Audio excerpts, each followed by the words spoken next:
Hi, it's Rianne. Today we're going to be doing some thrift flips, and this particular thrift flip video has a bit of a theme, and that would be tailoring and mending. I love that I've been able to teach myself minor tailoring, but I still truly believe in paying tailors to do the magnificent work that they're trained to do because they're such a key part of circular fashion. And mending is so important to extending the life of a piece, so if you can mend something, you definitely should. So first we have this gorgeous skirt. As you can see, it is a little bit big around the waist, so I'd like to take that in. I thought it would be a little bit more versatile in my personal wardrobe as a mini, so I wanted to hem it as well. I started by popping it on inside out and finding the excess at the waist. Once I pinned what I wanted to take in, I took the skirt off and found the darts in the back. I then measured the amount that I had measured on the sides to take in and added it to the darts. I tried it on again to see how the fit was once I pinned it, and I liked it, so I created a new dart.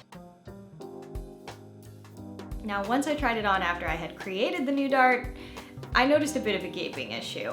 So I pinned the fabric where it would lay flat to my body and just sewed along there. I don't think this is standard tailoring practice, but it did work, so. Then I pinned the bottom where I wanted to hem, marked a bit below that with chalk, and then cut off the excess. Done, I stitched with my machine around the bottom and then flipped it up to the length I wanted it to be, and I hand stitched with invisible stitches to set it in place. I also noticed that at the top it had a facing, so I decided to add some stitches where the darts were so I could hold that down into place, and that proved to be really helpful to keep it from moving around. Next, we have this adorable knit vest that became one of my most worn pieces once I flipped it. The first thing that needed to be addressed was the fact that there was a hole in it. So I flipped it inside out and stretched it over the top of my CeraVe hand lotion where the hole was. Then I used a needle with some matching black thread to stitch around the outside of the hole, and then I sewed across the hole, pulling it slightly as I went. Once I was at the bottom of the hole going side to side, I repeated by stitching up and down. I still can't believe how well this worked. The hole is completely gone.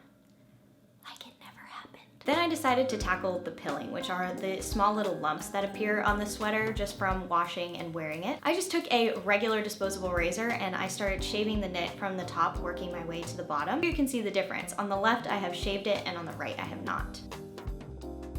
Last, we have these amazing wool tweed trousers. Just like with the skirt, I put these on inside out and I pinned where I wanted to take them in, but I only did this on one side. Because there was a lining, I opened it at the seams so I could access the seams of the wool and line it up perfectly, but I had to be careful while doing this because the pants really needed the lining because the wool is very itchy. Instead of taking away the excess at the darts, I decided to take it away from the sides of the pants. So I laid the pants down and pinned where I had pinned on the opposite side so they would match. This started at the waistband and went down to about 1/4 of the way down the pant. I then sewed along that line and pressed the pants.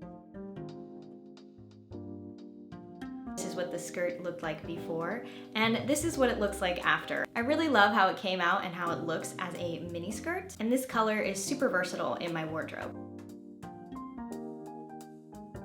Here's the black knit vest before, hole and all, if you can spot it. And here it is after. The hole is virtually invisible. This has become one of my favorite pieces. Here are what the tweed trousers looked like before. And here they are after I altered them. I'm pleasantly surprised at how well these turned out, considering I've only been sewing for 6 months and I'm completely self-taught, so I thought that this alteration came out pretty well. I absolutely love the way that these look. Thank you so much for watching. I hope you enjoyed this video. If you like this video, don't forget to subscribe, and you can follow me on Instagram. It's @riannstar, and I'll talk to you very soon.